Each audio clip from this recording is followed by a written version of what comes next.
So here we have the Toyota Aygo on a 21 plate. I'm going to start off by showing you around the outside of the car, and then we'll hop in and run through some controls on the inside, starting with the boot first of all.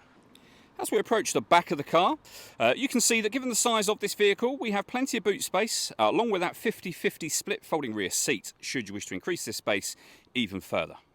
Okay, just going to work our way back around to the front of the car, and then we'll hop in and run through some controls on the inside. But now that we've done a full circle of it, you can see it's in excellent condition the whole way round. Just briefly before we climb in, I think it's well worth seeing the interior from this exterior point of view. There's plenty to run through on the dashboard, so let's hop in and we'll do that now. Okay, now that we're inside the car, we're going to start with the dials. On the far left-hand side here, first of all, we have the rev counter. We have the speedometer in the centre. In the centre of that, the total miles for this car, which are 36,659. We also have the fuel gauge, and it will show you what gear this car is in. It's got a semi-automatic gearbox, which I'll come back to in a minute, but we're in neutral at the moment, as you can see. If we back out to the steering wheel, we have phone controls, stereo controls. You can change the gear manually, down and up a gear using these paddles as well. Over in the center, we then have the main touchscreen for the car, which is where you'll find your audio menu. First of all, we have lots of adjustments you can make to bass, treble, etc.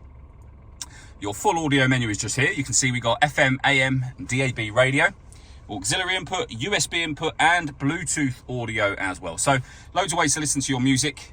Pairing your phone is easy. Hit the phone button and then follow the instructions on screen from there. And if I put the car into reverse, you'll also see a full color reversing camera as well. Working our way down from that, we have the climate control. You can adjust the temperature, fan speed. You can determine where you'd like the air to be distributed. When you're happy with those settings, that's your air conditioning on. Same button to turn it off, of course. Or you can hit auto. The car, as you can hear, will now take control of the fan speed and direction of the air to maintain that temperature you've asked for. Any manual adjustment will override that straight away for you.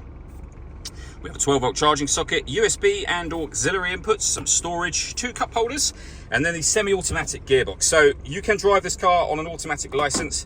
You have reverse here, neutral, drive, which is essentially automatic, and manual. You can change up and down a gear, or down and up a gear is from on here, or use those paddles I showed you just a moment ago.